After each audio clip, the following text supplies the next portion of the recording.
it's me, Brianna. You are listening to Are We Caught Up Yet? Today, we will be chatting about Spider-Man Far From Home. But before we get to that, I just want to let you know you can find us on youtube.com/SaveTheGameMedia and podcast services if you want to show us some extra love and get early access to all of our content. You can find us on patreon.com/SaveTheGameMedia. $1 and you can be a patron. Or you can try it out free for 7 days if you wanted to. We just had somebody recently do that, and then they immediately joined afterwards. So must have been pretty good. Today I'm joined by my co-host and friend, Sam. How are you? Greetings. I am. Is it boring at this point if I just say I'm busy all the time? Because I am. Well, I think you're kind of like really busy.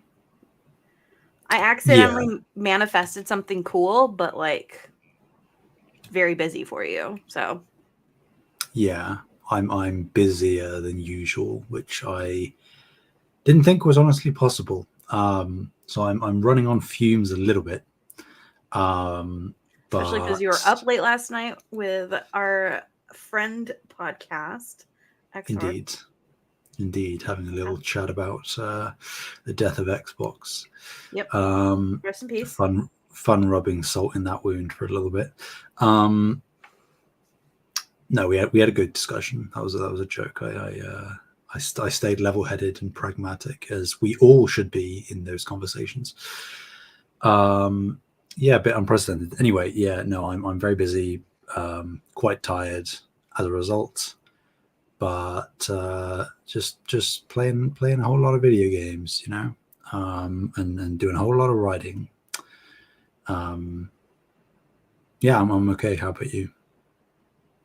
I'm doing pretty good. I've been also really busy at work. One of my coworkers left, and she was the data analyst, and she like a lot of her like it was very sudden that she left, and so a lot of her stuff is kind of falling onto me, Hmm. which is fine. Like it's not anything that I can't handle, but it does mean that there's like a lot of work going on, and a lot of the times the work that she's doing is like almost like emergency work, like something's not working and needs to be fixed right now. And that happens a lot. So they'll be like, "Hey, Brianna, this isn't working. Can you fix this?" And it's like I have to drop everything and do that. Um, so busy, but doing good. I'm going to a friend's wedding this weekend, so I'm excited. I got like a new dress, I got new shoes, I got my nails done. So Hmm. having fun time. So Cool. yeah. Cool. Have you been watching anything? Nope. Nope. I Figured as much. could typically have some kind of excuse, but I legitimately just do not have the time currently. I cannot really afford it as much as I'd love to be watching some stuff. I'm still trying to get through the second season of The Bear. I haven't finished Invincible yet. There's lots of stuff on the back burner, but it is having to wait at the moment, unfortunately. Um, so yeah, pretty boring answer yet again. You would have guessed. That's okay. I did want to follow up on earlier topic. Did you ever decide? I know you don't have time right now, but did you ever decide if you were going to watch Percy Jackson? I'm just curious. Um, I mean, it's been renewed for a second season, right? Yes, it I think, has. yeah.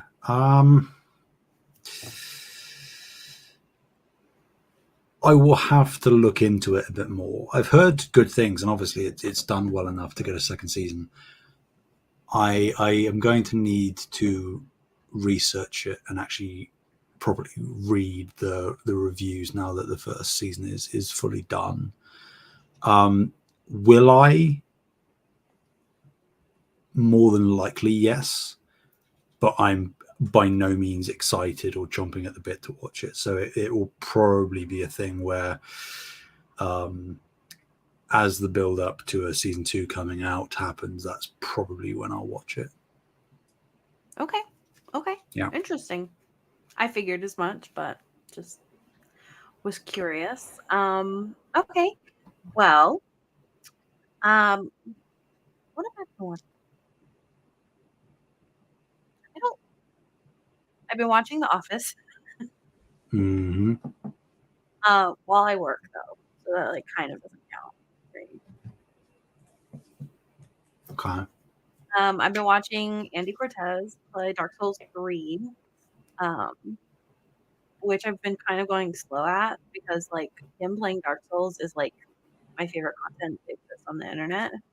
Hmm. Um, his playthrough of the first Dark Souls is what I watch to go to sleep usually. My camera's not focusing, and I'm just gonna leave it to do whatever it's doing, guys. Sorry. Anyways, um, so yeah, so I've been watching that. I would say also watch the movie for today. Um, the thing that I am mostly doing is playing Death Stranding, which is my first time talking about it on content, and I won't be able to talk about it again until like a week and a couple days from now. So wanted to mention it. One could Oh argue yeah. it's kind of a movie. Up in parts for sure. Yeah. So yeah, I've been doing that. I am very tired because of said game because I kept doing that. I just have like one more thing I have to do. I have my bike. It'll be so fast. I just have just one more thing. I'm just gonna pick it up. It's not a big deal. I did that for like an hour last time, Hmm. and I looked up and it was past midnight. I was like, oh, I have to wake up early. Yeah. What I'm doing. I'm glad that my online for a while my online feature wasn't working, and I don't know why. I didn't do anything to fix it. But it's working now, and so now like roads will just like randomly pop up. I'm helping build the roads too, Of but course. there's a ton of resources that go into building the roads. And so I was like kind of bummed that the online stuff wasn't working, and now it is. And so there was like 3 roads that just randomly popped up, and I was like, phew. Hmm. So also was Awesome. able to find cool stuff because it's like people will leave like little tags. It's like, come here. I'm like, Yeah. that's out in the middle of nowhere. They're either messing with me. I'm used to people messing with you. Dark Souls people are like, they'll be like liar ahead or like, fake wall. They're a mess. They're a mess. They're always pranking people. So I'm Yeah. used to that. But it was like legit. There was a memory stick thing. So I was like, oh, Hmm. that's cool. So yeah, Mm. having a great time. Good. Um, okay. Well, let's talk about today's movie, which is Spider-Man Far From Home. They all have the Yes, word home in it, so I have to like they do. I have to do math to be like compute which one is it. But it's Far From Home. Okay. First impressions, general impressions for the movie. Um, I literally cannot. My list is getting longer, by the way, for like what are we watching next? Hmm. I will say I'm gonna do my best, you guys, to convince Sam that we should do just like a little mini series of like all 3 Spider Verses. I don't think I'll have to fight that much, but if I have to throw down, I will.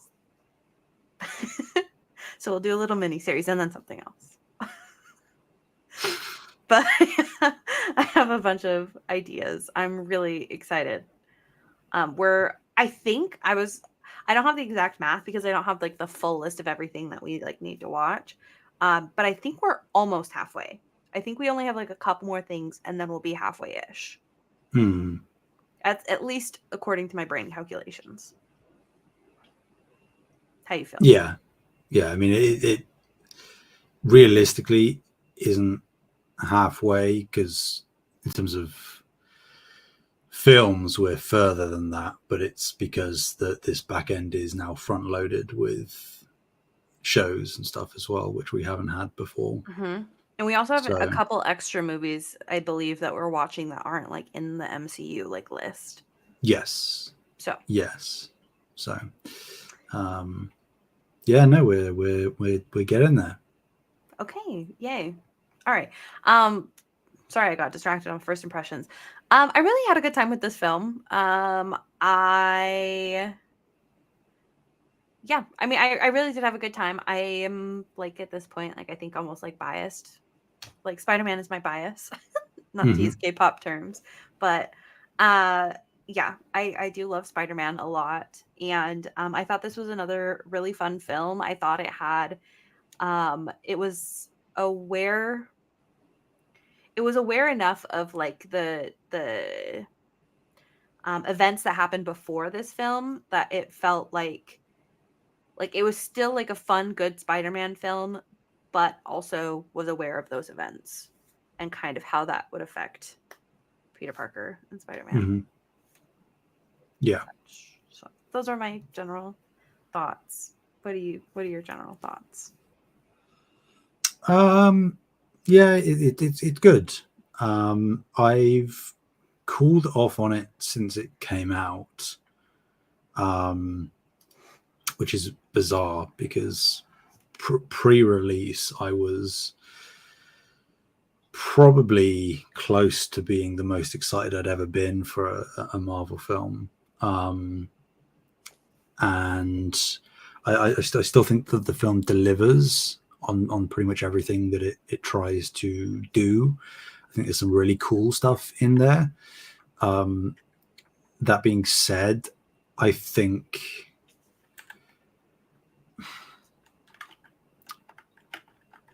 it's really hard because if you look at any individual element of this film or plot thread or whatever, I will be positive on it, but for some reason, my vibe on it is lower than Homecoming, um, which is bizarre, um, for a number of reasons, which we'll probably get into. But yeah, surface level, I still think it's a really good film. I think it's plenty of fun. I like, again, as you said, the contextual awareness of where this film is placed and when it's set and stuff. Um, Feels very interconnected to what's going on around it, which is always the fun stuff with these films. But yeah, not super high on it. Okay. Okay. Um I where do I want to start with this? I just want to get it out of the way. I don't think this film passed the Bechdel test. Hmm. So that's a bummer. We'll just like keep going. Ignore that. Look somewhere else. I didn't. Okay, we usually talk about soundtrack towards the beginning, unless it's like there's something really intense going on and I want to have a longer discussion about the soundtrack. Then I'll wait. Sometimes for a soundtrack for this film, I don't think I really even noticed any of the music. Like I can't think of there's only one moment and I'll get to in a second, but like for the actual like OST, I don't think I really like noticed anything or anything stood out to me. So like I don't think it was like a bad soundtrack, but it was probably still generic because like my brain didn't pick it up at all. Yeah, So I mean, outside of the MCU Spider-Man theme, which again, if you don't know it, you don't know it. I do, because of course I do. But of outside of course. that, I would agree that there is essentially nothing here. It's not that anything is objectively bad. It's just it never stands out. It's always just in the background happening, which is an indictment in some way. In other ways, it's like At least there's it's not so terrible that it stands out. indeed, indeed, it's a seesaw. It can go one way or the other. So at least it's perfectly serviceable. Um, Okay. For the yeah. one moment is the only moment I usually, well, not usually. Sometimes while I watch these films, I'll send Sam messages if Hmm. there's something that's like especially like bugs me, shocks me, whatever. Sometimes I'll just send random messages while I'm watching the film. This time I did send one message and it was for a music moment. The when Happy was like, "Oh, I know just the song," and I wasn't even. I was like, "Oh, they're probably gonna do licensed music here, right?"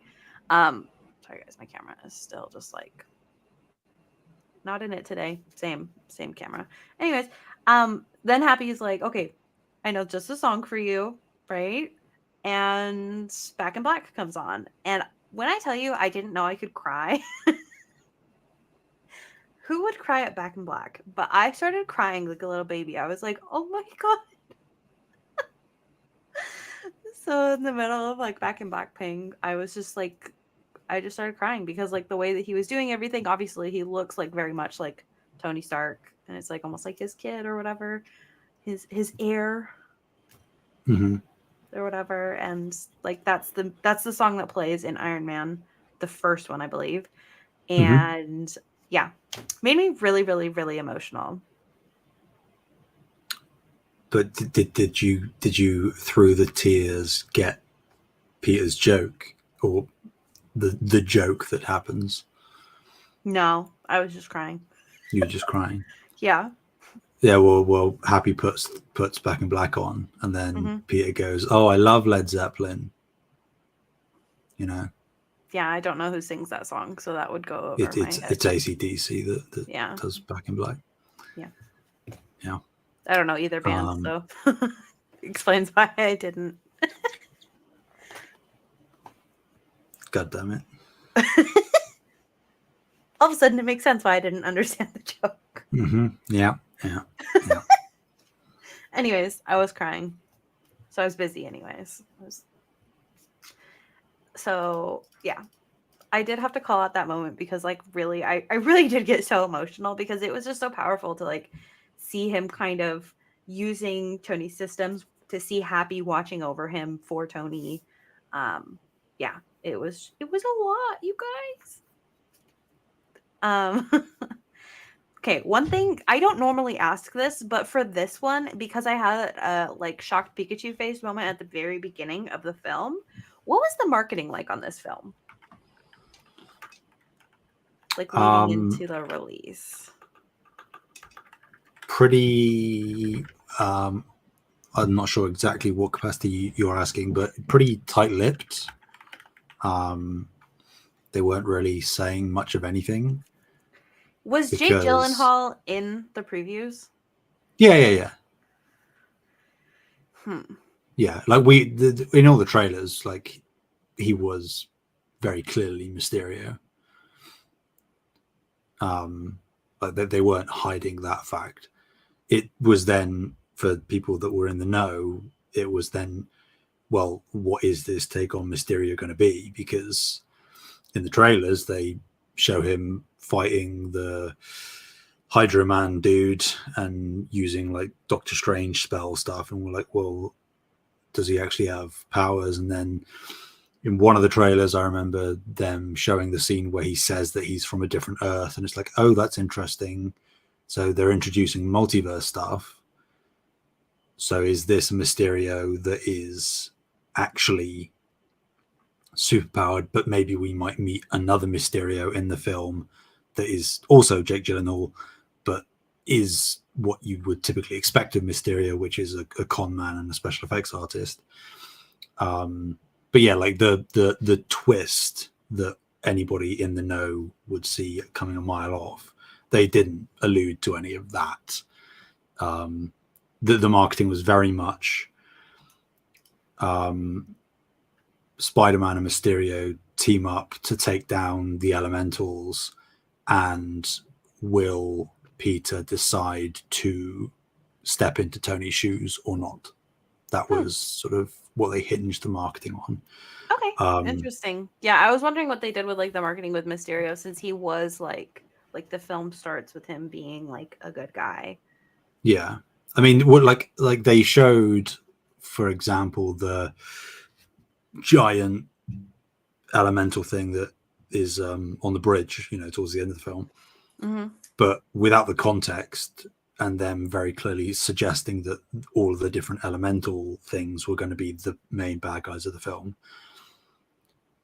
It was just, we took it at face value, so to speak, still with the doubts, because we're like, well, Mysterio's in the Mysterio. film, Mm-hmm. so that inherently throws a wrench in any of these potential storylines. But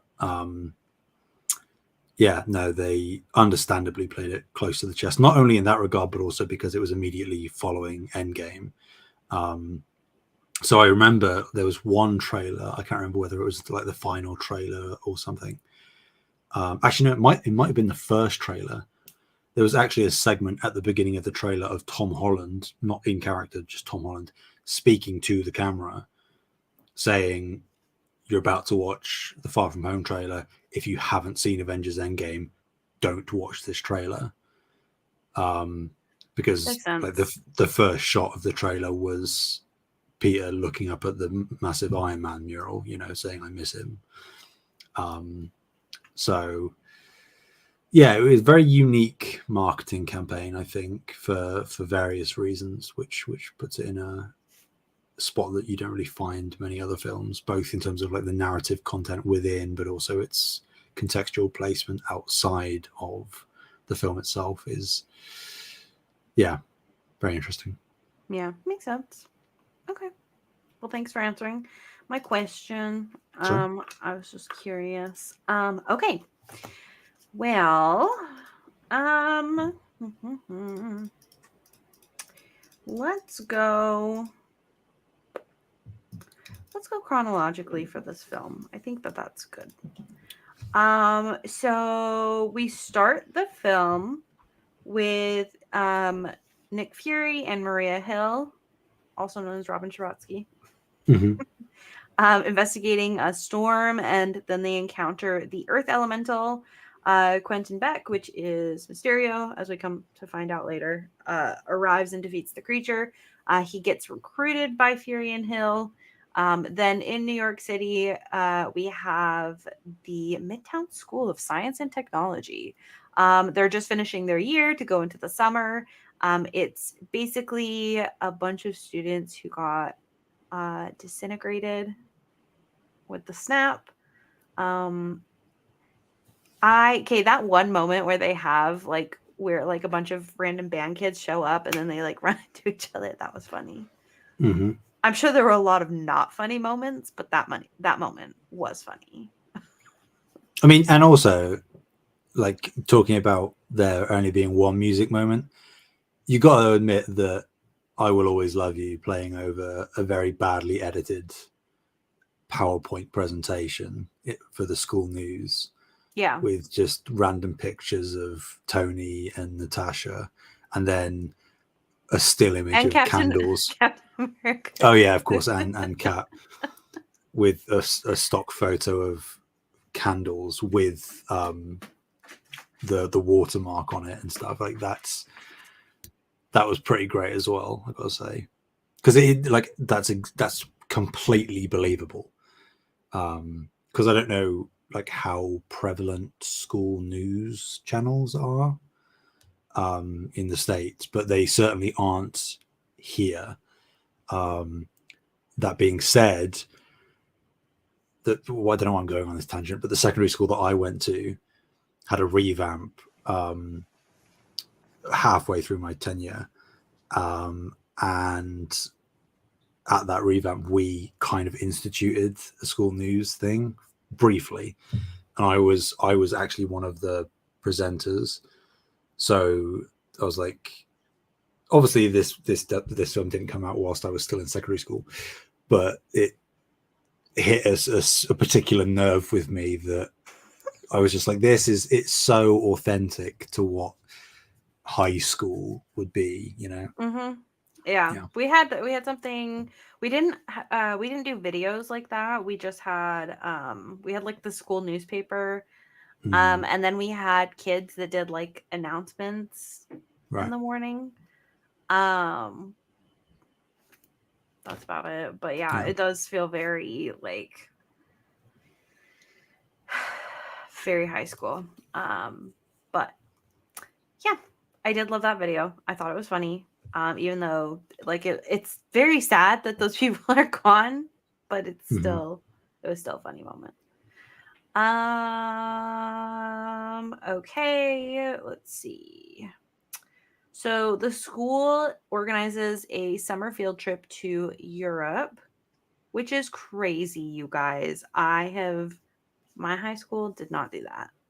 The craziest thing we had was some kids went to Washington, D.C., and you had to pay so much money if you went. Like, so much Mm. money.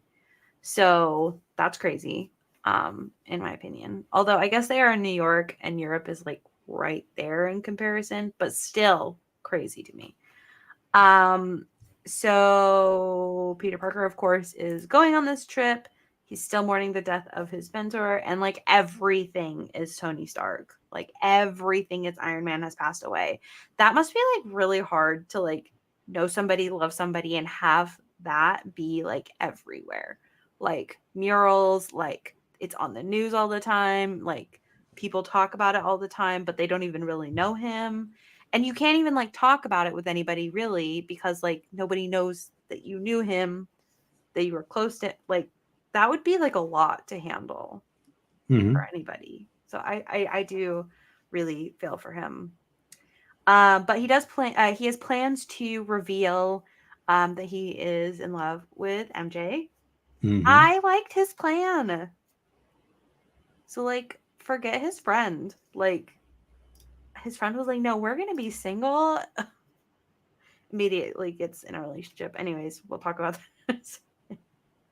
But like he had a good plan. He like really thought it through. He like thought about like I really want to get her this thing, and like I'm going to get her like the Black Dahlia necklace because she's into weird stuff, and that's like the name of the murderer dude. Hmm. And then I will let her know how I feel, like a special location and like all this stuff. And I'm like, he's really thinking about it. And I think that like even if she like wasn't like attracted to him, which we obviously know he like she is, but like even if she wasn't, like I think that anybody would be like, you really, I don't know, you really thought about me, like you know, I Hmm. don't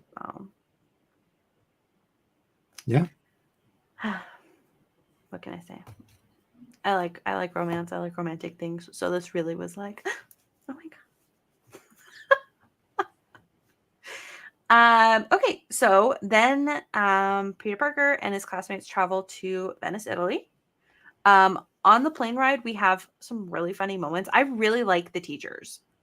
Like I Yeah. know they're kind of throwaway characters, but they were really funny. Hmm. Yeah. Really, really funny.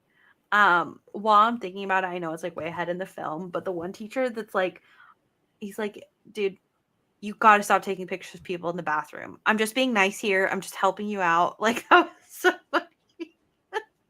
The way he like approached it, and he's like, listen, I just I was laughing really hard at that moment. The teachers Hmm. were really funny. I really enjoyed the teachers. Um, on the plane ride, we also get this like like super funny like kerfuffle where it's like he's like, "Hey, I really want to sit next to MJ." So Ned's like, "I'll help you out," and then like he ends up sitting like behind her. She ends up sitting by the other dude that's like his competition, quote unquote. Not that girls are object to be won as prizes, but anyways, and then he like ends up next to the teacher. The teacher falls asleep on him, or I guess he's in between the two teachers. The teacher falls asleep on him. Like, it's really funny, and I do feel bad for him. Yeah. It's probably my single favorite line of the film where the teacher just sort of completely stone face um, says that his wife pretended that she got dusted so that she could leave him. Just held a funeral and everything. It's like, it's contextually fleshing out the world and making it feel real. Because, like, if we're being honest, if something like that were to happen, you could easily see that being something that some people might do as a get out of jail free card kind of thing, you know? Um, pretend that they disappeared. Um, but as a joke, I think it lands so well. I think I like both teachers, but that him in particular is just, he's such a klutz. He's just stumbling around, knocking things over. Like he drops his camera in the water in Venice. Dude, the He's way sort of that he dropped it, where he like almost dropped it again, and then he was just like holding it. and then he just like dropped it. I was Slipped out like, of what his the hand. heck? He's slapstick incarnate, and I think that is it works incredibly well.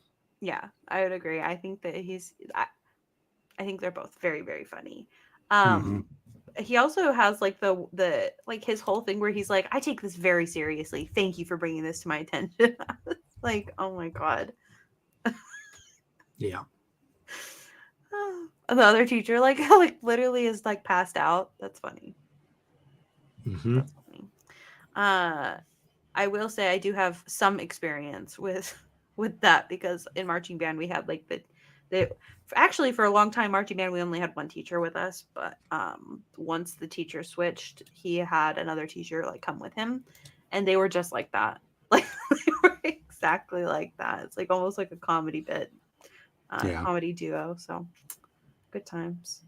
Okay, so we make it to Venice, Italy, where there's a water elemental attack. Um, I know, like in hindsight, we know that the water elemental is not real, but just bear with me for a second. Why is Peter like throwing his webs at like water?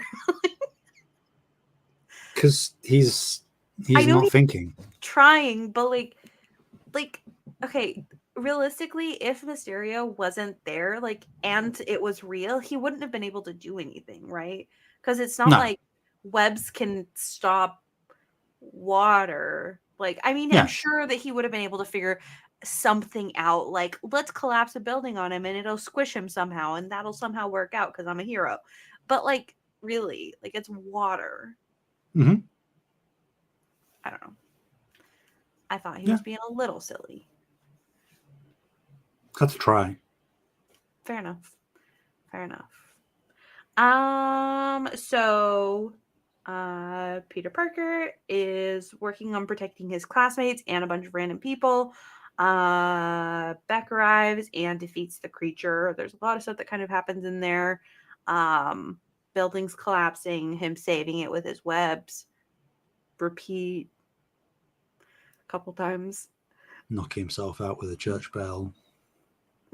That was funny twice. Yeah. Yeah. I knew it was gonna happen again. Is the Of moment it course. happened the first time, I was like, "Oh no, he's still not in a good spot." Yeah. uh, I did feel kind of bad because that church bell is probably really heavy. Mm-hmm. Like, come on. Anyways, I'm surprised he was able to wake back up. Yeah. I will say I did call. I mean, it was kind of obvious that the mask was going to be there, but I was talking. As I always say, guys, I'm talking to Luna. I know she's asleep most of the time while I'm watching these movies, but I'm still talking to her while I watch them. So I was like, I was like, come on, there has to be a mask like in that little stand. Like, where's the mask? Yeah. And then he sees the mask and puts it on. And I was like, okay, there we go. Mm-hmm. He's way too uh easy slash frugal. Like, or not frugal is not the right word. He's way too quick to take his mask off, by the way, which I think we see at the end of the credits, like the consequences of said action. But like still, like he like wears that like fake mask for like 30 seconds and then immediately takes it off and then doesn't put it Yeah. back on. And I'm like, Yeah. even at the very beginning of the film when he's at that charity event, he like walks out without his mask on. And then at the very last second it comes on.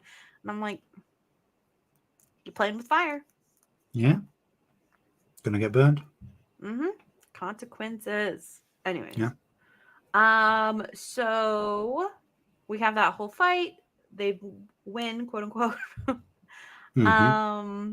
Fury meets with Before, Parker. before before we move on, though, I'm going to Yes, go say ahead. here the design of Mysterio is so good.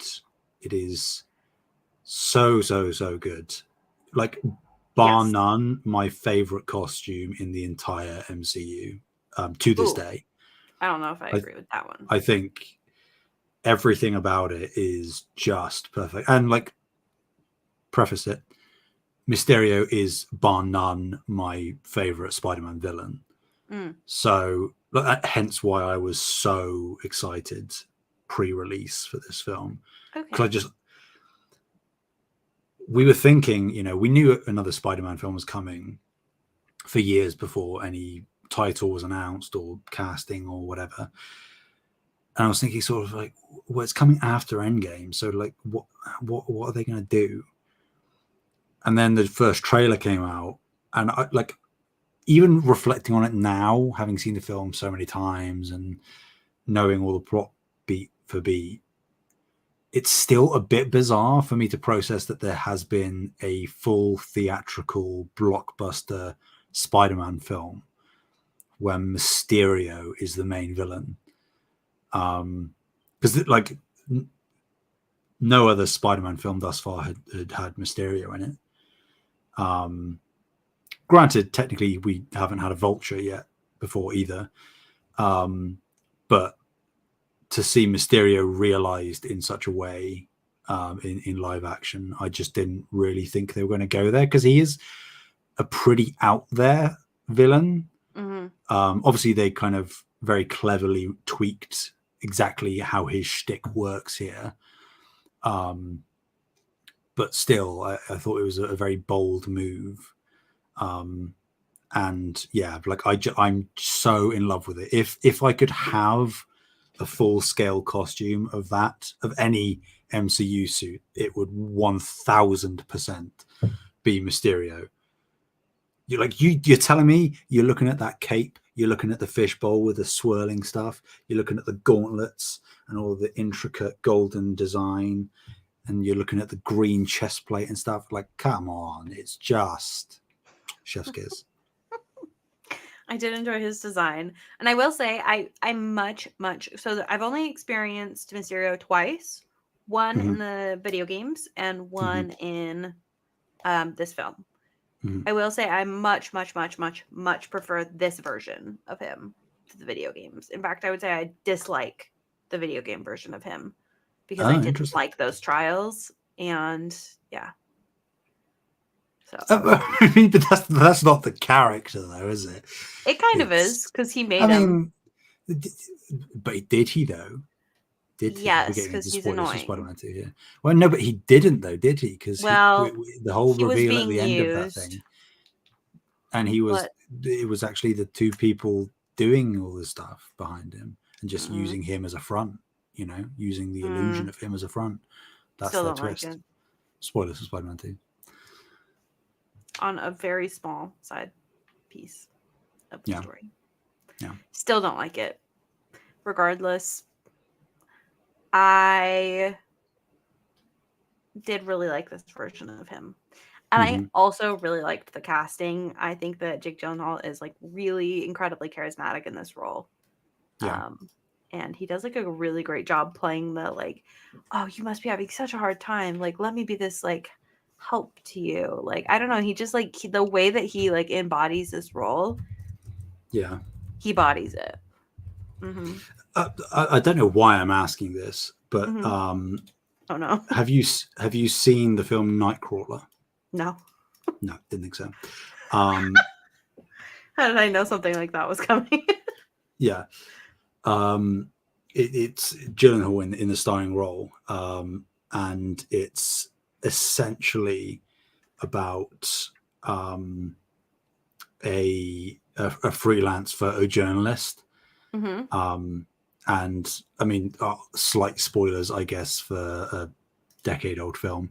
But he is a photojournalist who is like trying to catch stuff that's happening in the city that he lives, and various things play out, and it ends up where he actually begins actively committing crimes and causing accidents and stuff, so that he can be the first one on the scene and get the exclusive footage and stuff.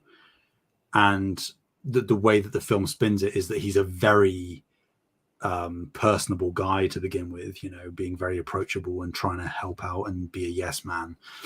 And then he sort of, there's this other side of him that's doing really dark, twisted, sort of really quite psychotic stuff. So I saw that film when it came out, and then to see when it was announced that he was cast and that he was going to be playing Mysterio, I was like, that is just perfect, because he can do the very likable, attractive, friendly, I'd trust him with my life kind of guy. But also he can really do the psychotic stuff. So yeah, I agree. Perfect casting, really. Mm-hmm. He's a looks like a cool guy. Mm-hmm. I enjoyed it. Um, but yeah, no, I've not seen that film. I obviously know Jake Gyllenhaal, but Mm-hmm. I think this is going to be another thing where I don't know what I've seen him in. He was in Strange World. That makes me so happy. I love that film so much. Not enough people talked about it. Don't get me Mm-hmm. started. Prisoners, one of the best films. Period. Never even heard of it. Again, not surprising. No, it's really not. I now I'm doing my typical like look through to see what I've seen. Oh, he was in he was in Prince of Persia: Sands of Time. I've He seen him was in the that. prince. Was he really? Yeah, Don't remember that, but the I the have seen main that though. character, the film. If you look up a poster of that film, you'll be like, oh yeah, that's very Well, clearly Jake Gyllenhaal. that I think that's the only thing that I've seen him in. Yeah, fair. Yeah, I'm not seeing anything else here. But obviously, I, he's a very popular celebrity, so I've seen him around. Mm-hmm. Anyways, back to Spider-Man. We did our usual. What has Brianna watched? Which is again the answer is still nothing. Mm-hmm. Maybe one of these times I'll be like, oh yeah, they're from this and this and that. I'll just know. It's probably gonna be a random one-off character. Um, while we're talking about Mysterio, I will say I'm really proud of them for not doing a throwaway villain for this film, making the villain cool, making it matter, making it like kind of wrap into Peter Parker's story. They did a good job not just throwing away another villain. Mm-hmm. Except for the fact that they kill him at the end, which is a problem that Marvel has over and over again. Yeah, but I think that they had like a good story arc with him, you know? Sure, but Mysterio inherently is such an interesting character. Not saying that other villains haven't been interesting characters. Like, why did they kill off Killmonger? Like it made sense narratively and like very poignant, and he had a good monologue before he died. But one, you're getting rid of Michael B. Jordan. Two, you're getting rid of Michael B. Jordan. And three, he could have easily been like the primary antagonist of multiple Black Panther films. Or he could have been a really good anti-hero. Exactly, precisely. Like if you kill off the villain in the film that they're introduced, you give no potential at all for any kind of character growth or development, which realistically is kind of why we're here in the first place with these films, to get more story and to see these characters develop. And it's disappointing that more often than not the villains are more interesting than the heroes, and they choose to kill off the villains in the films that they're introduced. But Yeah. alas. I would say that like currently and for the past couple of years in books, like anti-heroes have been incredibly popular. I think for that reason because like a lot of the times the heroes are so like they can be very flat characters even if it's not literally a hero, but like heroes as in like fantasy heroes or heroes as in superheroes, like they can be very flat characters because all they care about is like I just have to save the day and like forget everything else, and like they end up being like very two-dimensional characters. But like a Mm-hmm. lot of the times villains, and especially villains that kind of have their own like set of morals, their own rules for themselves, stuff like that, that can be like incredibly interesting storytelling. I literally like I was talking about this on No Limits. I just read a book, like a huge book series that was like the main character was a serial killer, and like she's killing a bunch of evil people. So is she evil or the so it's like because there's like stuff going on, it's like kind of creates more conversation. So Mm-hmm. I think Marvel, thus far from what I've seen, could stand to use a little bit more of that. Yeah. So, except I do love Spider-Man. Leave that alone. Yeah.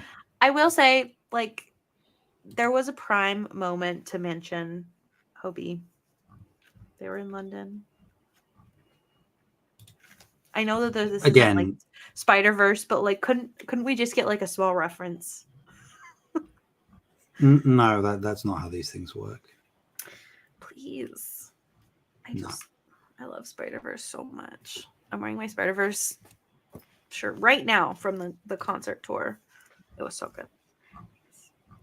Okay, let's see. What else do we want to talk about? Okay, so we have this whole thing where Fury gives Parker uh Stark's glasses with Edith. Mm-hmm. Um Excellent acronym. Excellent acronym. Not only is Edith Perfect a for real Tony. name, but like it's so Tony Stark. Yeah. Even dead, I'm the hero. I'm the hero. Yeah, that actually almost made me cry too. I was like, oh my god, it's so true. Anyways, um, I really okay. Him like handing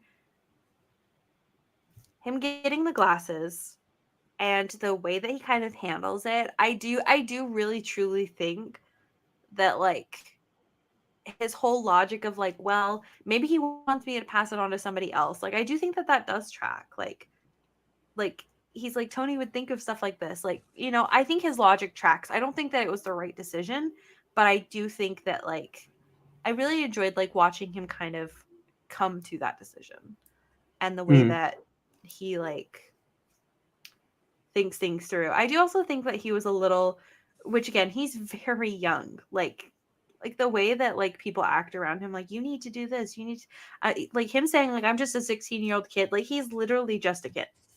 Yeah. Like, and he's like has a lot of responsibility, which I know is like the whole Spider-Man thing, but still like that's young. And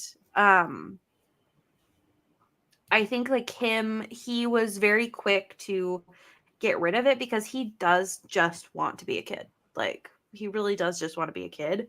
And like being able to push the responsibility onto somebody else, I think is like was kind of like the easy answer for him.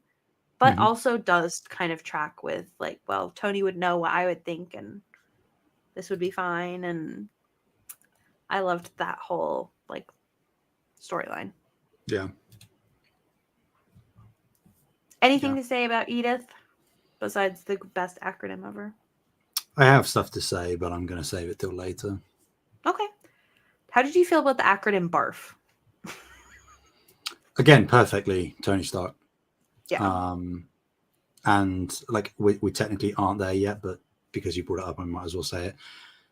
I think again, this is a perfect way of doing retroactive connectivity to suggest that in that speech that Tony gave in Civil War,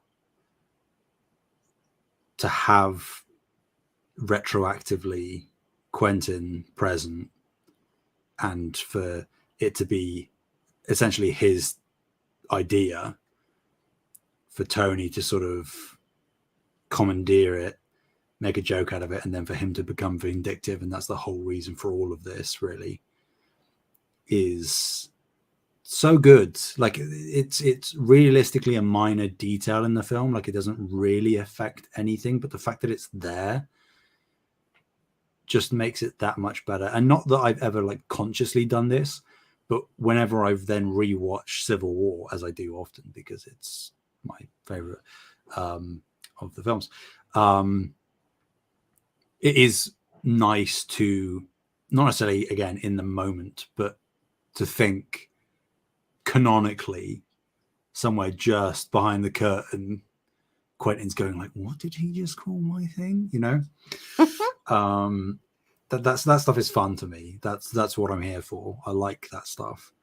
And again, we're not there, but still, when the twist happens, completely inconsequential. But the fact that they got the actor that played the dude that Jeff Bridges shouted at in the first Iron Man film, they brought him back as a callback to be one of Quentin's mates that's running the thing with him. That's so stupid, but it's so like it's so good. That Mhm. is the really rewarding stuff. I cannot the amount of laughing that was going on in the cinema when I was watching this release day. Because release day is typically all the fans and stuff. When that happened, when it cut back to Jeff Bridges doing he built this in a cave with a bunch of scraps, it was like stunned laughter, where we're like, I Mhm. cannot believe like they actually did that for such a throwaway character, but they did the thing. Again, perfect example. Another character that would logically have a gripe with Tony Stark. So it makes sense that he's there. He didn't need to be by any metric, but he is, and it just makes it that Yeah. much better. Yeah. Absolutely. It's good. I really do enjoy that. Mm-hmm. Okay, cool. What else do we want to touch on here? Mm-mm-mm-mm. Ooh, it does talk about here Beck's story, like his backstory, being from an alternate reality in the multiverse where the elementals killed his family, destroyed his civilization, and he had to leave that earth. Um, so interesting that we then find out later that like he is lying, but the way that he talks about the multiverse is like the canonical information, right? Like where he's like, "Oh, I'm from," I can't even remember what I think he says 813 or whatever. Mm. Like that's how they number the Spider Verses. Like, Yeah, yeah. I and mean, I do think that's a interesting. broken clock is right twice a day, right? Yeah, but I think it's interesting that he is that broken clock that was right. Yeah, And yeah. I did love that line of like, "Don't apologize for being the smartest one in the room," Mm-hmm. because I do think that happens a lot where people try to like shame somebody and to be like, "Oh, you're smarter than me, so I'm going to make you feel bad." I think that unfortunately happens a lot. Well, and And also I don't like that. realistically, it's probably the only time in the film where Quentin is actually being authentic, because he was clearly the smartest person in the room at some point and got walked all over. That's the whole reason he's got a gripe. Mhm. He's a very smart man who got in his mind betrayed. So like him telling Peter, like you say, to never apologize for being the smartest person in the room. I think there's a read on that where you could be like, he's smugly saying it because he believes that he's the smartest person in the room because he's fooling everyone. But I also think that even if that is true, it's also sincerity in that regard, Mhm. which is a nice little character moment. Yeah, I like that. Okay, what else do we have? Okay, so then they kind of set up like the rest of the like plot where it's like, hey, we have the elemental left to destroy. The fire elemental is the one that destroyed my earth, so this is like the big bad. So we gotta take this seriously. And then Parker's like, hey, I can't go to Prague. That's crazy. I'm on a class trip and I want to stay on my class trip. And then they like rearrange the entire itinerary. ah. Oh my god, you guys. Okay, I know this is a tangent, but I have to tell you because I think Sam, I think I think other people will think this is funny too. I had a really dumb moment. I don't even know if it's like a dumb American moment or if I would be this dumb even if I wasn't American. I didn't realize that Scotland and England were like touching.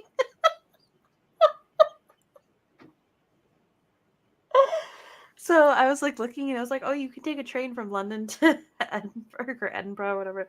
And I was like, Did you oh, just say Edinburgh? I said Edinburgh or Edinburgh or whatever. Okay, okay. Just thought I'd check. Mm-hmm. Uh-huh. Mm-hmm. So I didn't know you could take Edinburgh. a train. Yeah. Yes, you can.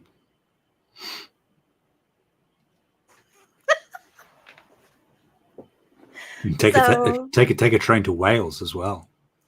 yeah, I didn't know that until you just said that too. Wales is attached to England as well. Okay, how much is attached, you guys? Like, Ireland's not attached. I know No, that. no, That's it's only because not. I wanted to live in Ireland for a long time. But Yeah, the whole thing isn't England. It's Scotland at the top, then England, and then Wales, and then Northern Ireland and Ireland. weird. I didn't know. Okay. God, it's so strange that Canada is attached to America. You know.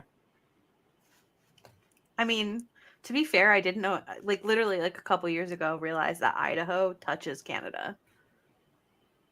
I mean, I wouldn't have known that because Yeah. See. I have no idea Well, of so I'm from outside Utah. of outside of both coasts. I like the middle of America is Oh just yeah, it's just a mess. nebulous to me.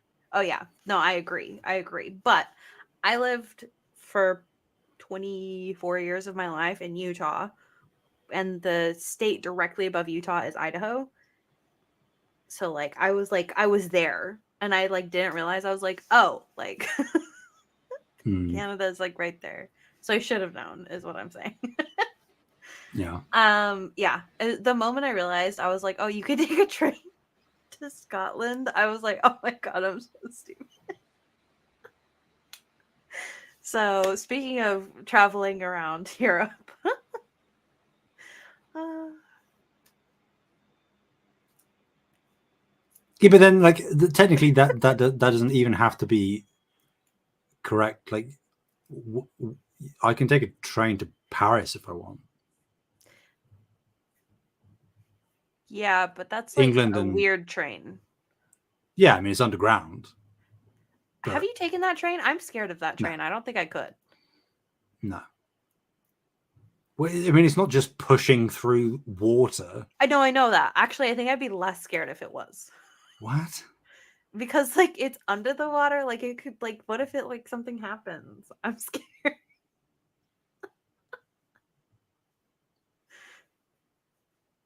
This is I, a very strange tangent. yeah, it is. It is. I don't actually have that much desire to go to France either, so That's all right. neither here nor there.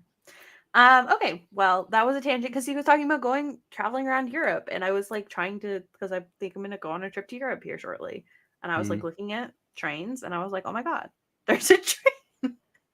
Mm-hmm. So yeah, the more you know, you guys. Anyways, so they have to go to Prague, so they like rearrange the trip so that way he can go to Prague. Which I do like I kind of agree with him like in hindsight of like, hey, this is really messed up because now my friends are here, like, and now they're in danger. Mm-hmm. That's messed up. Yeah. I did like the way that he used Edith though, where he's like, hey, can you help me find something to do to keep them inside and away from danger? Mm-hmm. I don't know if the opera was the right answer, but it was a funny answer. Yeah. Have you been to Prague? No. Dang. Have you been No. anywhere? I'm just kidding. I'm just kidding. I know you've traveled a lot. Don't kill me. I've been to Scotland on a train. How was the train? Was it so fun? I love trains. I mean, it was a train. You know, I wouldn't describe a train Party as pooper. fun necessarily. It's I just would. train. Actually, I've only really been on, well, so I've been on kind of a train in Utah. Didn't love that. But I have been on trains in Japan and that was a great time. Okay. So I'm just assuming that in the UK trains are great as well. Yeah, they're pulled by horses, of course. Of Uh, course. Are yeah. these the same horses you used to go horseback riding for your pizza Don't be ingredient? stupid. Of course they're not.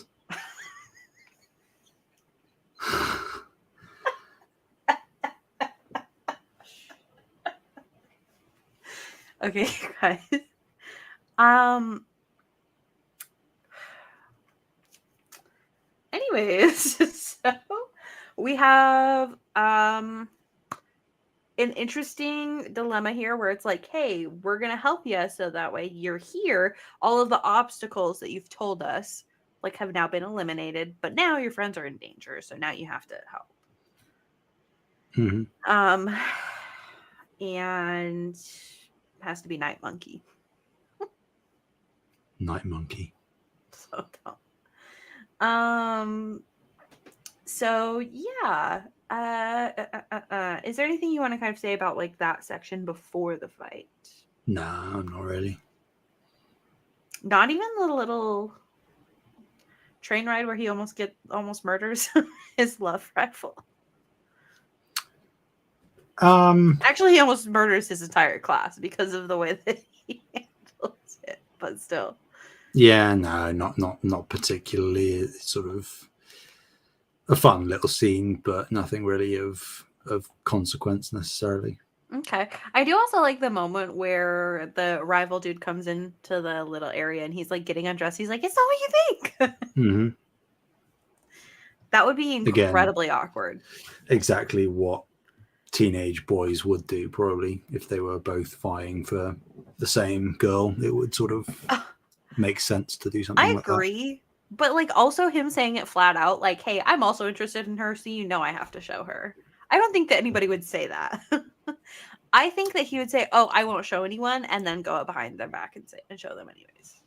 I don't know. I think you're underestimating Is that how dudes teenage are? boys. Hmm. Yeah. Hmm. Interesting. Not deceptive enough. Okay. Well, we then have the elemental fight. So Parker has like this whole thing where he has to get set up for the fight, and then he like makes some plans with them, goes to the opera, has a really cute moment with MJ where she's like, "Will you sit next to me? Like we can share glasses or like the little like whatever opera glasses." And it was such a cute moment. And her dress is so cute. Loved her outfit. Um and yeah, he ends up going to the fight, she ends up following, and then of course Ned and his girlfriend end up following Mm-hmm. as well and go to the party. I was unclear if the party was real or not. Was the party an You illusion or was the party real? you mean the festival? Yeah. Yeah, that was real. That's the Okay. thing that happens in Prague. Yeah. Okay. No, no, no. I'm not saying that like that doesn't happen. I'm saying that one in particular. Like those people were real. Yeah. Yeah. Okay.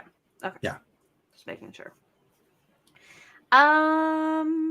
Okay, so we have this fight which I feel like I didn't love the choreography of this fight. I feel like there were a couple of awkward moments where like Spider-Man is just kind of like running around and like flipping a couple times. And I was like, all right, can we get to what's happening here?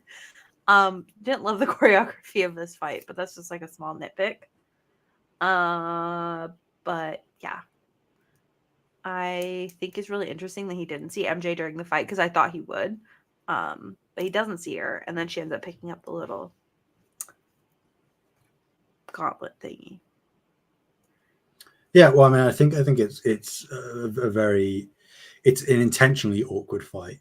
Um, you know, obviously Peter doesn't know that none of it's real, um, but there's a very subtle moment where you see, him shoot out a web and it sort of gets caught on nothing, and he gets confused, but nothing's really made of it.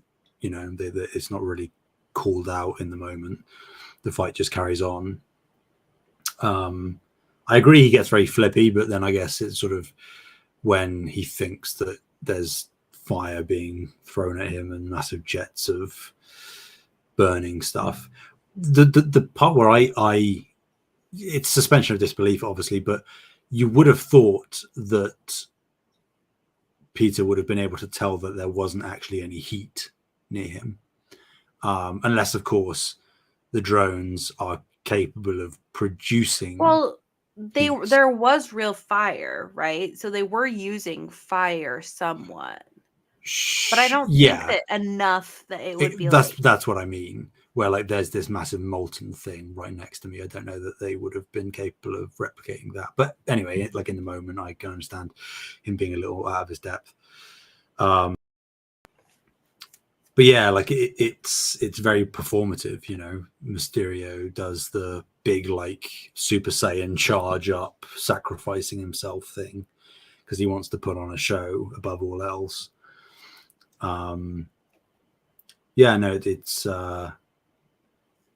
nice. I like the way that they set up how Quentin gets found out. I think that it was very subtle. And like you say, MJ picking it up and then them finding out later on. But Quentin then realizes that one of the drones is missing a thing, and that's how he realizes that Peter is probably onto him, you know. So good writing, in my opinion. Absolutely. I would definitely agree.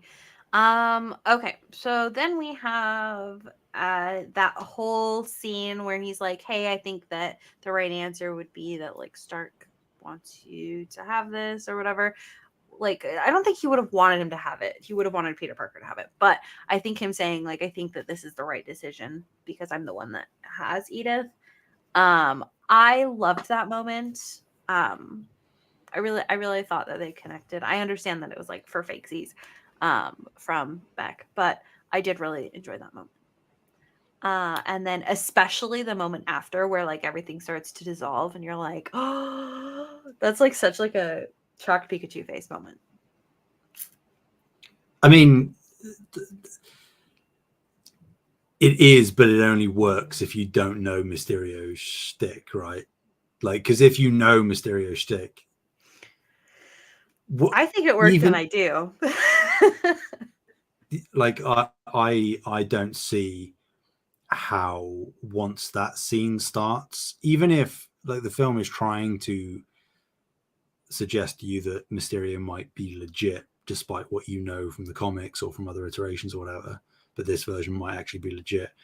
As soon as the scene starts where Peter is trying to give him the glasses and Quentin just sort of accepts it, he's sort of like, no, I'll go on then. It's sort of immediately I was like, oh yeah, this whole thing is fake. You know, he's See, I putting think on this an may act. be a case of you just having too much knowledge because I like, although I do know Mysterio and I knew that like something was coming, I thought that they were going to do it in a different way. Personally, I thought that like, because obviously I didn't know the elementals weren't real. I Mhm. thought that the like him like kind of doing that like sacrificial moment in the elemental would be like kind of like he used too much power and that's what's going to make him crazy. Like I like assuming that his power was real and stuff like that. Right. So that's what I thought was happening. So this was a shocking moment for me. Yeah. So I think it worked, but I mean, it definitely works as a moment. The sort of grin that he gets on his face and saying, you know, well, that was easy. It is a great moment with everybody cheering around him. Yeah, I someone get this honestly, stupid suit off of me. That stuff. yeah, loved all of that. Genuinely, at that point, as soon as that switched, I was like, are these people even real or is he just making up friends because he has nobody? Hmm. I immediately was like, what is real? So I thought that that was cool. So then they like kind of provide their evil villain plans of like we're going to use Edith's drones to make large scale illusions, and then he wants to be an Avenger hero, which I don't know Hmm. what his plan was if like something big bad does come. Like let's say that like hey you're the Avenger now, like now we need an Avenger. Like what's your plan? Yeah. Yeah. Well, I mean that goes to show the fallacies in his thinking. You know, he's not considering what it actually means to be a hero. Um, like he's not even considering the thought that what he is doing to become a hero, in fact, is actually making him more and more of a villain. You know, he's just that delusional. Um, but like you could argue that technically the drones still are capable of like firing bullets and stuff. So he, with how theatrical and how like narrative driven he is, I could very easily envision a future for him where he's like constructing a narrative that something happens to him and he's depowered, but he happens to come across this wealth of technology that he can then use to help everyone. And then the drones aren't a hidden thing anymore. They're just overtly there. And he's controlling them, like I think that's viable, I guess. But regardless, his entire thought process is completely flawed. Yeah, for sure. Okay. Yeah. So then we have we have a little section here where MJ and Parker talk. She's like, "Hey, I know you're Spider-Man," which is not what he was going to say. He's like, "I have to tell you something." And he was going to confess. And she's like, "Oh, you're Spider-Man." And he's like, "No." I did actually really like this reveal. I liked that she guessed it. I like that she was like, "Oh, I just know," even though she later was like, "I was only like 60% sure," whatever she said. Mm-hmm. I loved it.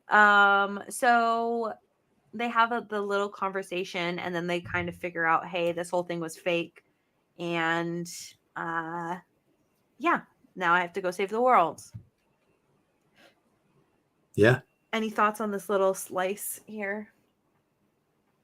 Yeah, just like a believable character moment. MJ has been set up as an intelligent woman, and sort of very Very observant. quirky. I love her. And it makes sense that you would likely have a suspicion that, oh, all of these scenarios I've been in over the past film and a half, conveniently, Peter seems to disappear and then suddenly Spider-Man shows up. And like, it's not commented on in the film, but like, you would think that if she is observant as she's supposed to be, she would be like, they're about the same height from what I could gauge, and similar build, I suppose. And if I don't know, if she had heard Spider-Man speak, she would, it's like it's a frustrating thing when characters don't seem to notice the obvious in films. Mm-hmm. So it's nice that the precedent that they've set with MJ of her being intelligent is followed through on here. Yeah, intelligent, and she was also watching him because she has a crush. Mm-hmm. Yeah. So when you combine those two things, real great. Okay, so then we have the whole thing where he goes to Berlin to warn Fury, but then there's another illusion, and then he gets hit by a train. Yes. It's not funny that he's hit by a train because it's like actually kind of scary, but like the abruptness of the moment was like kind of like shocked like a laugh out of me. I was like, oh my god. Mm. Very ASDF movie, if you guys have seen that. That is a weird pull, but yeah. Yeah, the kid that's like, I like trains. Yeah. That's what happened. I mean, you're not wrong. I will say, you saying about being sort of fooled by Mysterio, this was actually the one time that I did get caught out, because like, I mean, we kind of glossed over it in this description, but this visual effects sequence where Quentin is toying with Peter is like some of the best visual imagery we've had in the MCU thus far. Yeah, like, absolutely. Really, really smart use of like warping environments and one thing leading into another. The idea of, the snow globe being the helmet, like that is a very iconic, replicated in Spider-Man 2, the game. It's a very iconic thing of Spider-Man being trapped inside Mysterio's fishbowl helmet.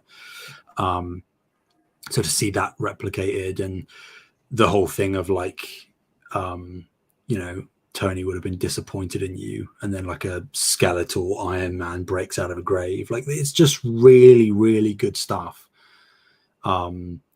that I wouldn't have necessarily expected to see. I certainly didn't expect them to go as hard as they did. Probably my favorite sequence in the film. But yeah, for that to be interrupted with Quentin being shot and all of these cars turning up and Fury and asking about, who else knows, and Peter giving the names up, and then for the reveal to be that it is actually still Quentin. I was like, oh, okay, no, you got me there, fair play. I didn't pick up on that at all. It didn't even cross my mind because of how they staged it. So well done, they got me. It was some good deception there. Okay, did like that sequence. So then Peter Parker takes a train, not intentionally. The train takes him, really. Was it Netherlands? Okay. Yeah. Okay. Yeah. Loved that. Like, I thought that moment was really funny in the jail, where he's like, where they're like, "Oh, we thought you looked cold, so we got you a T-shirt." People in the Netherlands are very friendly. You been? Yeah. And it's true. Yeah, like that. If there is one thing that is widely known about people in the Netherlands, it is that they are obscenely friendly. On the whole, of course, some rotten apples, I'm sure, as anywhere, sure. But yeah, love that for them. Okay, I did like that like flower field as well. It was very pretty. So they have like that whole thing, and then Happy comes to save him, which I thought was so cute. So cute. He's like, "Are you okay?" And then he like hugs him, and he's like, "No, I'm not okay." So cute. He's just a kid, you guys. He's just a baby. The one thing I will say is that this is like where I think we talked about this when we were talking about Homecoming and maybe other films where Spider-Man showed up. It's nice because Tony and Peter have the connection, but like this film, particularly around the time that it came out, and obviously not knowing what would follow, the main critique of MCU Spider-Man is that he is essentially Iron Man Jr., and that's really not what Spider-Man should be. And like, with him, Peter should be making his own suits, making his own tech. And like he made his own web shooters and web fluid and stuff, and that's cool. But for him to immediately get the suit upgrade in Civil War from Tony, it's not even something that he himself did. And then, to get the Iron Spider armor in Infinity War and Endgame with all the legs. I'm glad that they didn't bring that back for this, that they sort of toned it down a little bit.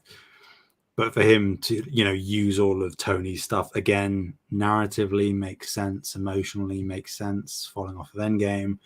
But it was like, Peter really shouldn't be this techie, I think that's the one thing that rubs me the wrong way with this film. That again, he's just using Tony's stuff to make another suit, which isn't really what Spider-Man is all about. But again, I can't complain that much because within the context of what the film is setting up and his connection to Tony, it makes perfect sense. I actually really like it. I have no complaints about it. Boo. Spider-Man doesn't have to be the same in all the ways. We'll agree to disagree. And it's good to ask for help when you need help. Sure. But put it this way.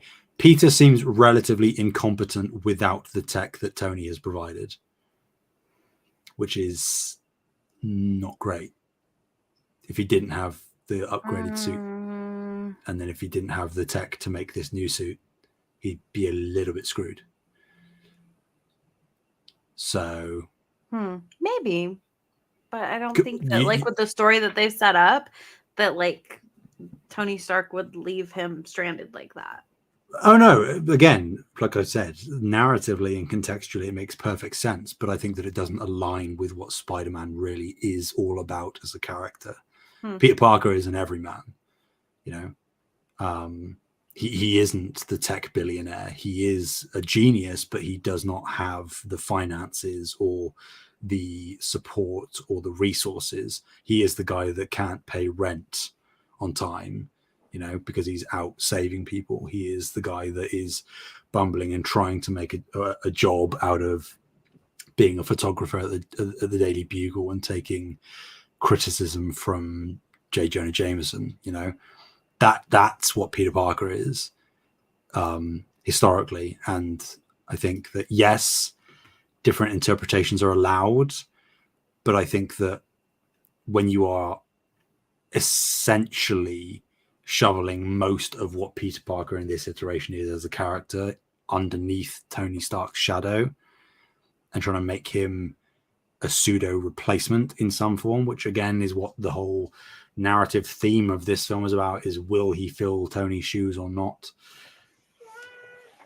I think that there's some choices made that I can't fully get behind. Okay. Well, like you said, agree to disagree. Yeah. Actually, while we're talking about, because I know that we actually no. Oh wait, never mind. Okay. So then we have like the whole fight scene, which is a lot of really cool moments. Where like he's like, I have to get into the illusion, and then he gets in the illusion, and it's actually really cool. Mm-hmm. It's actually really cool looking, and he like starts messing with the drones. Has this whole fight with like a bunch of drones. Happy is with the other, like with his friends, and running around. Okay, I did I did think it was silly where he's like, we have to get to the vault, the crown jewels or whatever.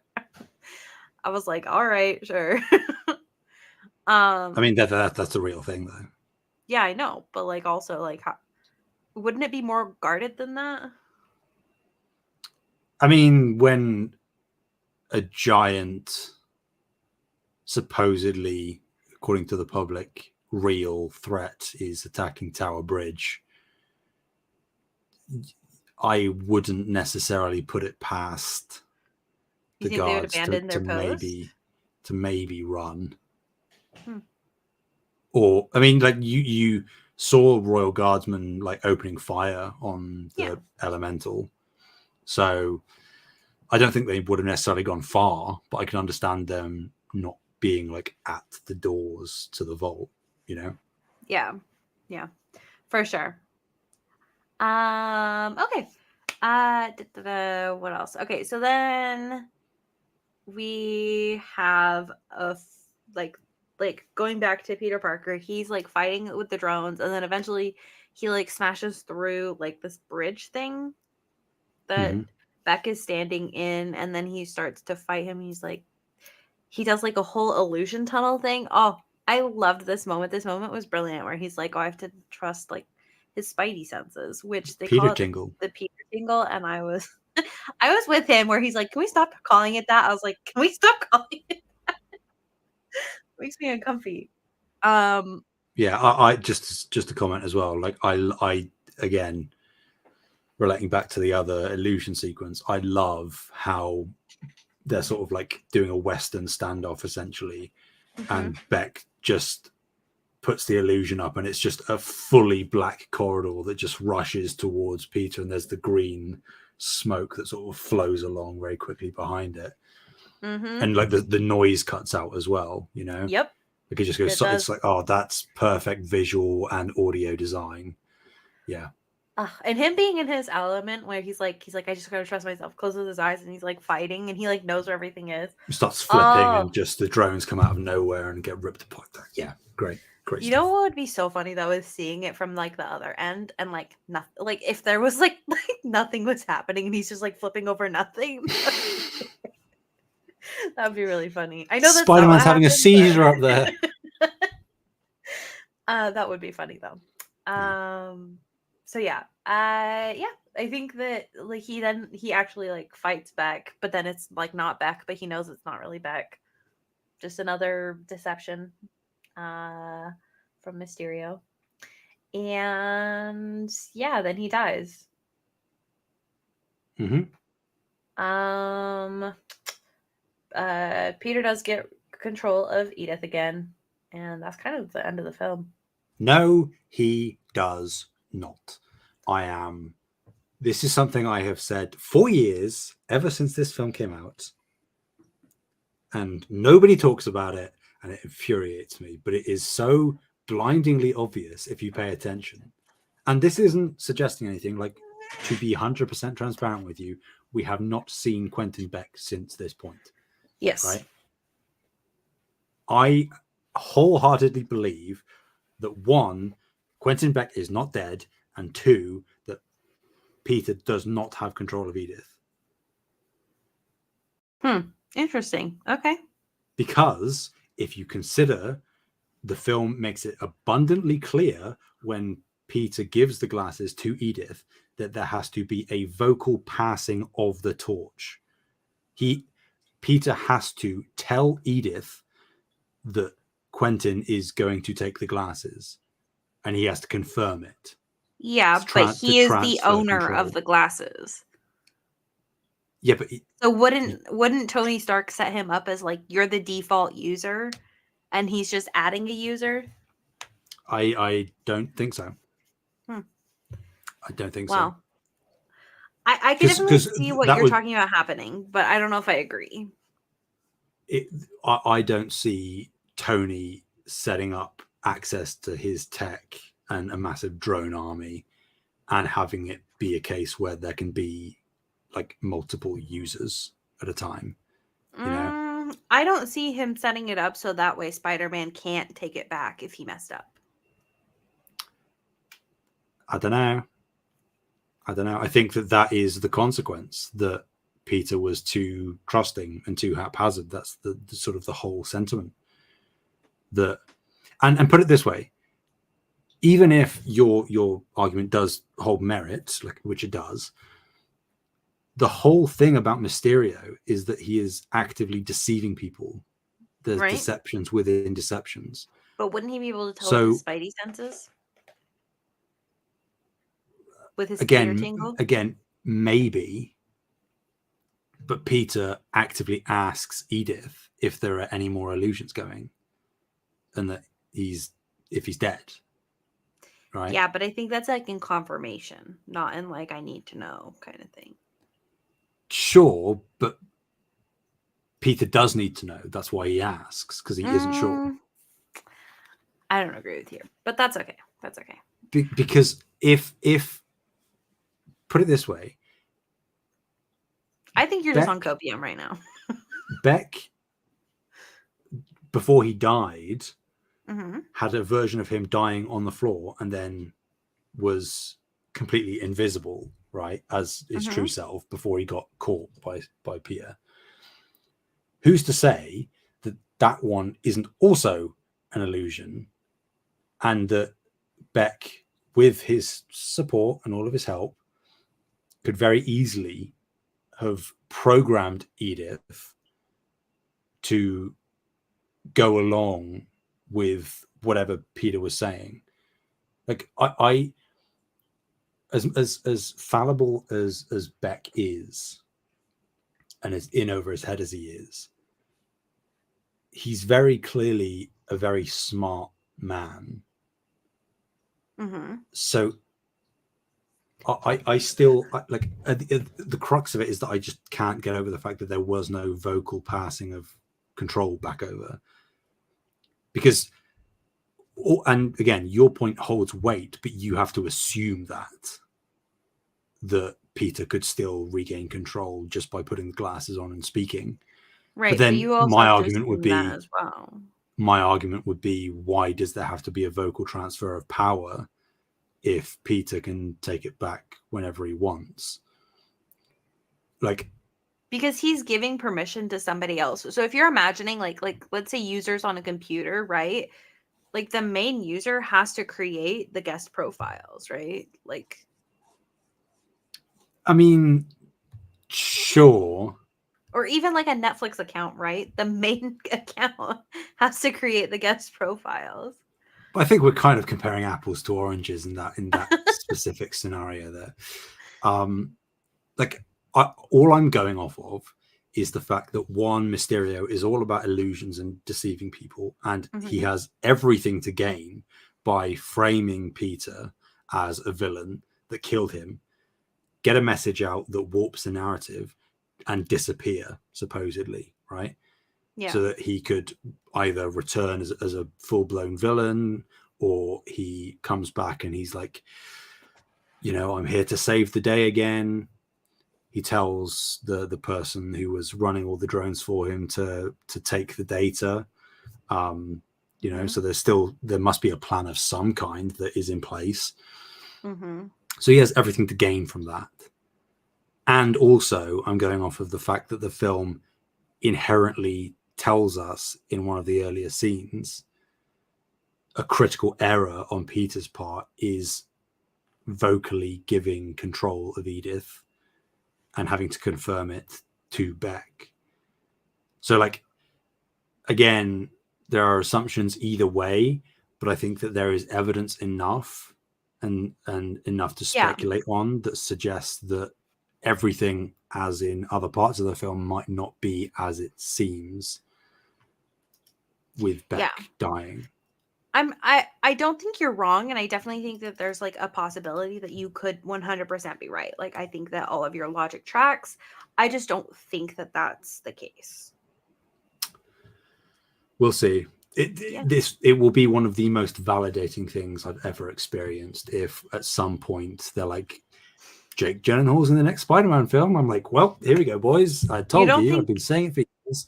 You don't think that they would hide that like as long as possible?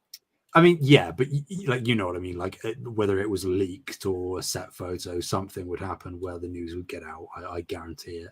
How funny If would that it be if happens. that happened? Like where it's like, oh, we saw him like filming for Spider-Man, and then it was just like a flashback. I mean, totally possible that that sort of thing has happened. I also think it would be very interesting.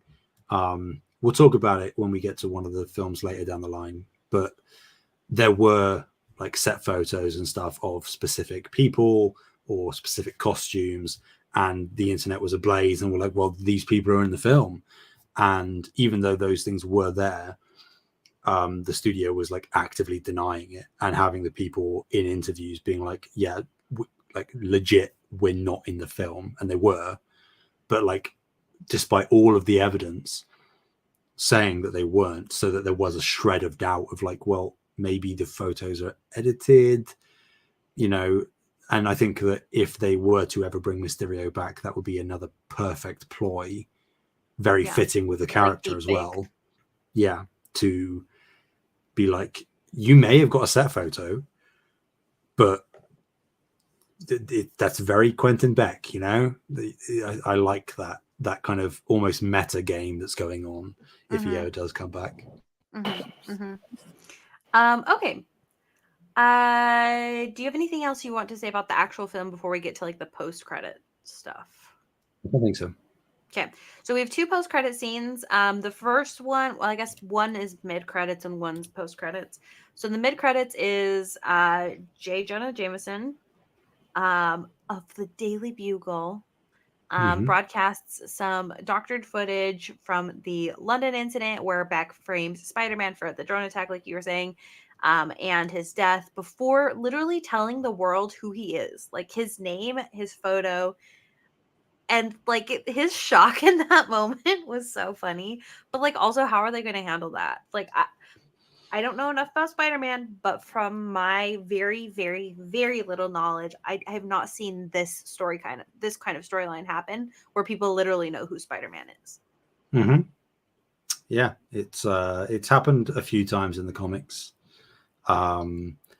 with very interesting results. And who knows? The next Spider-Man film doesn't even comment on it. It pretends it never happened. So that's going to be fun when we get to that. I will say, the fact that his identity is revealed, very Iron Man. Although he did say, "I am Iron Man," but it was Tony's choice, right? But I do think that those are parallels, right? To have like I guess both. Yeah. So. Very, very different consequences for Peter, potentially. Mm-hmm. Also worth pointing out, he's going out with MJ now. That's very important. Yeah. And Ned's now single. He is. Back to being a lonely bachelor. Mm-hmm. Yeah.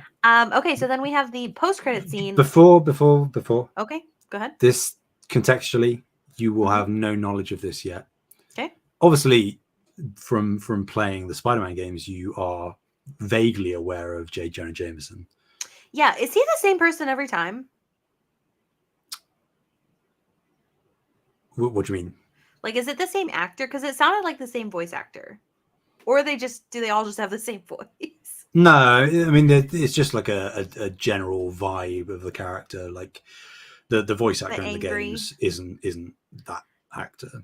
Interesting. Feels like the same But person. I think that, well, that's the vibe, because here's maybe a little hint, wink, wink, nudge, nudge to future stuff. This isn't the first time that we've seen this version of J. Jonah Jameson in live action before.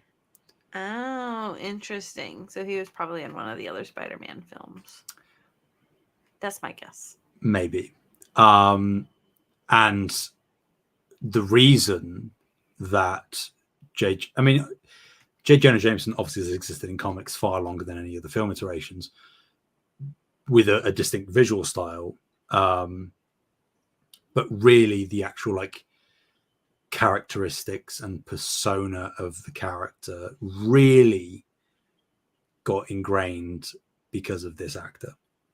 Okay. So I don't know if you know this actor, but he's pretty prolific. He's one of my favorite actors, J.K. Simmons.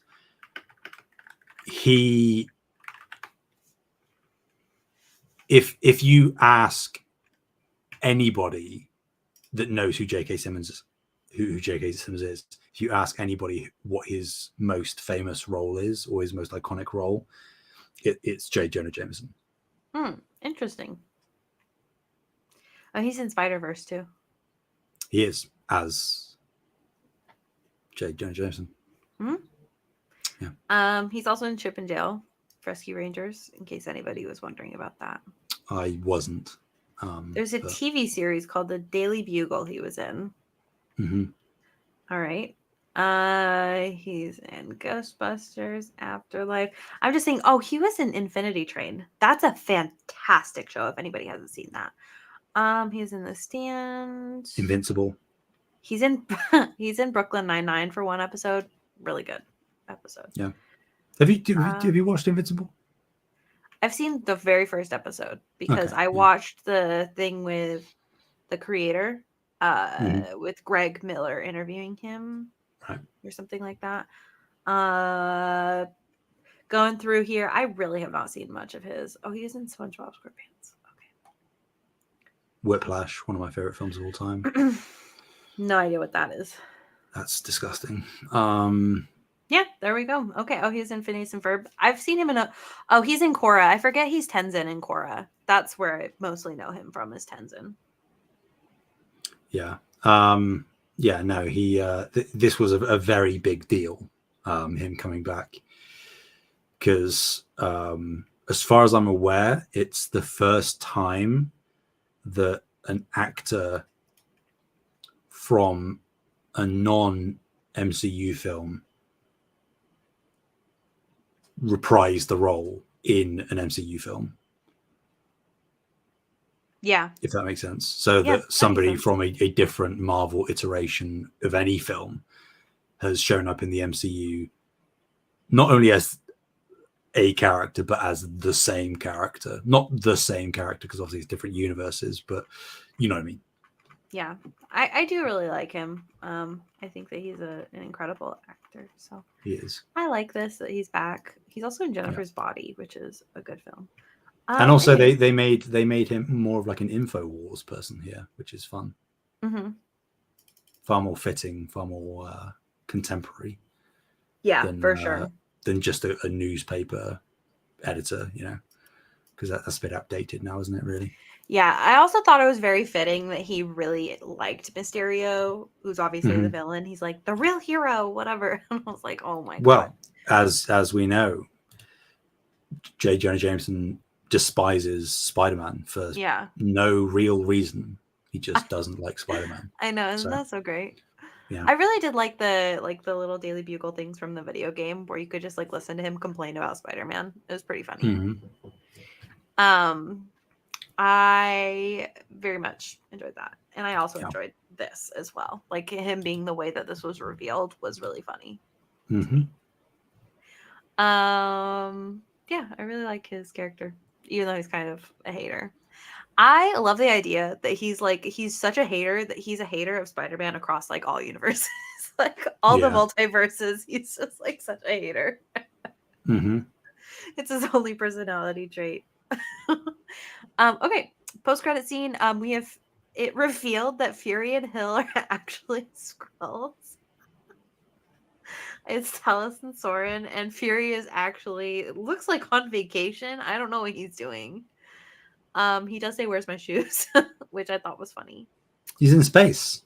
Yeah, he is in space, but like, is he like on vacation in space, or is he doing important No, things in space? no, because of the fake out makes it look like he's on vacation, Yeah. but he's on a space station of some kind somewhere doing something Okay. Yeah, with I lots of thought other that squirrels. was really funny, and it also made a lot of stuff in the film make sense. Because they've been acting off. They Yeah. they weren't quite their usual selves. No, they weren't. And also super funny that like the whole time he was like worried about being deceived by Mysterio. In fact, he was just everybody was like fake. Hmm. Can you Yeah. imagine if they were like, "Hey, we're actually Skrulls. Sorry about that." And First their off, whole what's a scroll? Also, how dare you? yeah. The fact that he was also like the fact like okay, the Skrulls being like it's embarrassing that we didn't know. Hmm. Yeah. That was really funny. I really, really enjoyed that. I feel like some people were probably I don't know if this is true, but I feel like some people were probably salty about that moment where they were like, "Oh, that's so stupid that they added that to the post credits." I thought it was hilarious. I loved it. No, there wasn't any backlash or anything.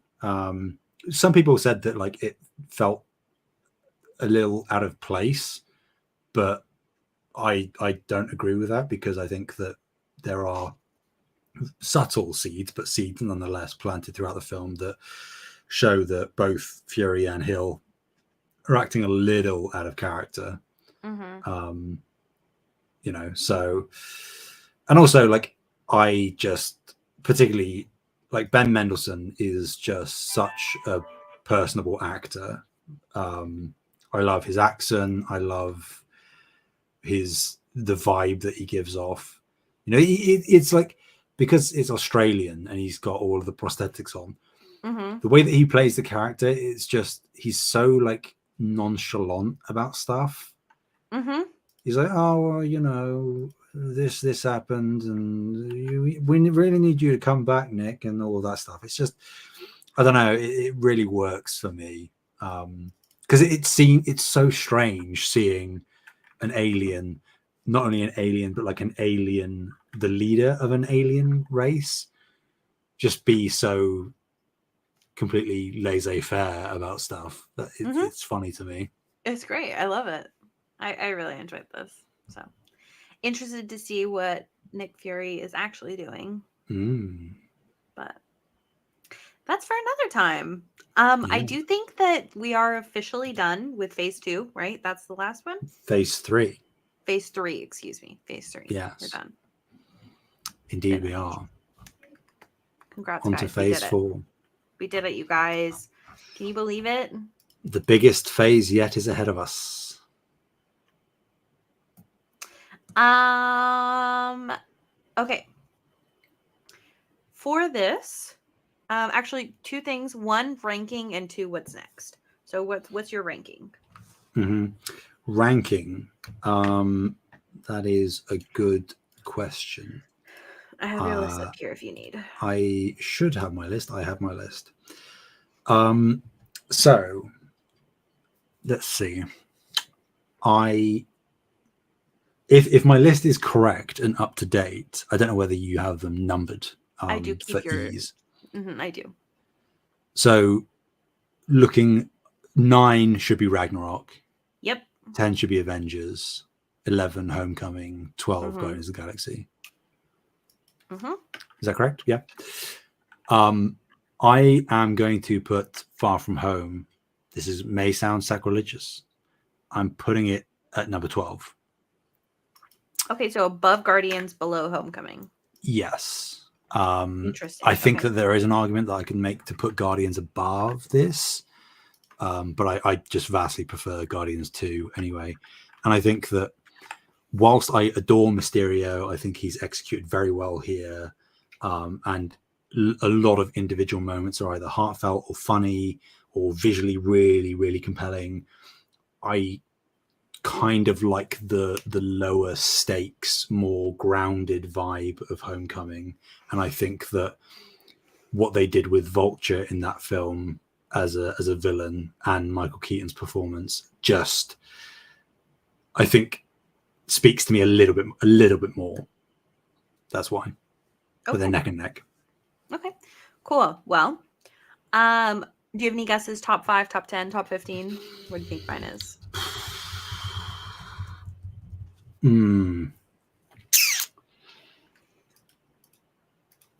I would have said top 10. I have a sneaky suspicion it's going to be similar to me and just miss out top 10. I could be wrong. But I think like probably quite similar to me number wise, actually. I would say somewhere between 10 and 15. Okay. So two things happened when I went to put this in my list. Well, I guess technically only one thing. So this film actually made me reconsider a section of my list that I've kind of been having issues with for a while. I just haven't reordered it yet because I was trying to feel things out. So I actually ended up reordering my list just a tiny bit. I switched the spot of two films and then I slipped this one in between those two. Okay. So the two that I flipped was Doctor Strange and Guardians of the Galaxy Volume 2. I had Volume 2 below Doctor Strange. And after reflection, I think I like Volume 2 a little bit more than Doctor Strange because of the emotional beats. Mm-hmm. Then I slipped Far From Home under Volume 2 and above Doctor Strange. So it's currently sitting at my number 5 spot. Interesting. Okay. Cool. I know. I don't know if I'm breaking rules by switching my list around, but I make my own rules. I think reflection is perfectly fine. I mean, mine is pretty solid because I've, as you can imagine, done a list like this plenty of times in the past. Mm-hmm. And my feelings are relatively set in stone. They're not. I'm open to things changing, but I doubt they will. But feel free as we're going on this journey to reflect and update as you see fit. Thanks. Okay, what are we watching next, wise one? Oh yes, wise one. Well, Bree, we are in fact, now that we're men, burgeoning into phase 4, a new frontier, we will be tackling the very first Disney Plus show. Ooh, okay. We will be having to watch WandaVision. That's the first one? That's the first one. Okay. Interesting. Yeah. We had a break. 2019, we had Endgame, and we had Far From Home, and then there was a couple of years hiatus, and WandaVision was the very first thing back. Okay. Interesting choice, I know, but that's how it worked. All right. Well, you guys, we will figure out how we're going to break this down. I will warn you in advance. We may end up watching the whole season by next episode, or it may be half and half over 2 episodes. I haven't actually sat down and chatted with Sam about how we're breaking down TV shows. So I imagine I imagine it will be a case-by-case basis. I agree. I think WandaVision is shorter episodes, so I imagine we can probably do that in one episode, one podcast. But the others are more full length but shorter seasons. So I think that might warrant splitting up, but we'll see how we do with WandaVision. I think that will be a good gauge going forward. Okay. Sounds good. We'll check it out. It'll be in the description or the title. So it's not like it'll be a surprise, but Hmm. we'll figure it out and then we'll test the waters, see what happens, and you'll know. You'll know when you know. Yep. Um, okay, well, thank you guys so much for hanging out with us today. Special shout out to our current patrons. We've got Alpaca Tom, Fabulous Brianna, Brianna's mom, Brianna's brother, Lindsay, Nikolai at Night, Cypher Primus, Brendan Myers, Marcus O'Neill, Lillian, Mimi J, David Hartright, Dave Harp, the Xbox Expansion Pass, Lee Navarro, and the good sir. Sam, where can people find you? Anywhere and everywhere at Sam Heaney, Haney. You can find me at Fabulous Brianna, FABULISTBREANNA. And you can find us at Save Game Media at Twitter or Save the Game Media everywhere else. Again, please join the Patreon, even if it's just for the free trial. We'd love to have you. Have a great 2 weeks, and we will see you soon.